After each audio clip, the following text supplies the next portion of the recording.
Connie Christensen.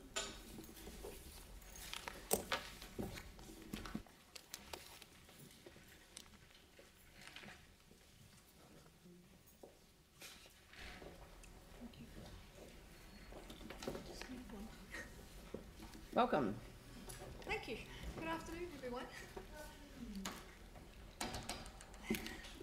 I don't know how long you'll have to continue with this, but I'm glad I'm not in your seats. Well, it's actually quite enjoyable from this angle, Yeah. so it's often more difficult for the people down that end.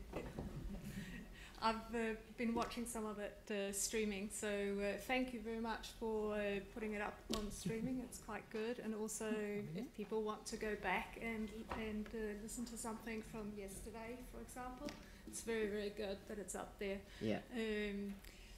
I didn't have this scripted, but it just comes into my head now. You are way, way above and beyond what ECAN is providing. They seem to be struggling to even be able to post on their website a list of the speakers for the day. So good on you for having it all available and accessible. So Appreciate that. They have a lot to learn. So yeah. I'm here today to speak on behalf of myself, so as a private citizen of Christchurch and a ratepayer. So I have a few comments and things that I would like to reiterate.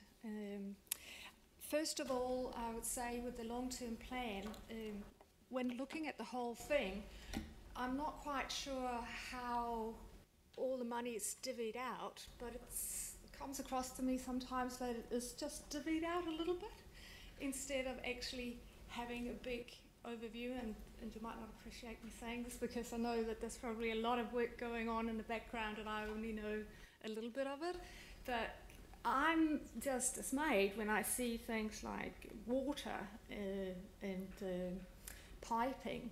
There should be no question that that has to be done, and it has to be number one. I don't care how many holes there are in the road and stuff. We all need clear drinking water. We can live with holes in the roads. It's not very nice. We can live without buses. We can live without cycleways and all these other things. But we can't live without clean drinking water. So it shouldn't be a question here. That has to be number one. Everything else is secondary to that. So that's the first point, in that really has to, whatever money needs to be coming into that. If we have to raise the rates, well, so be it, because we can't afford not to have clean drinking water. That's the end of that, in my opinion. So the other thing is, in terms of priority, quite a few of you will know that I'm involved in the Go Cycle Christchurch and other cycle projects, and I cycle a lot. And I know that looking at your own SmartView app, which I think is great as well, that you go in there and you can see that there's lots of people cycling every single day to and from work and school, and to just cycle around town.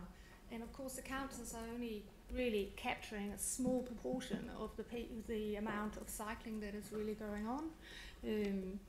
And it is known, it's not actually fiction or someone's guesswork anymore, that any money that is put into things like safe cycle routes is paying back to the rate of 7 or 8, even up to 21 is what I've heard, but a very conservative estimate at 7 or 8.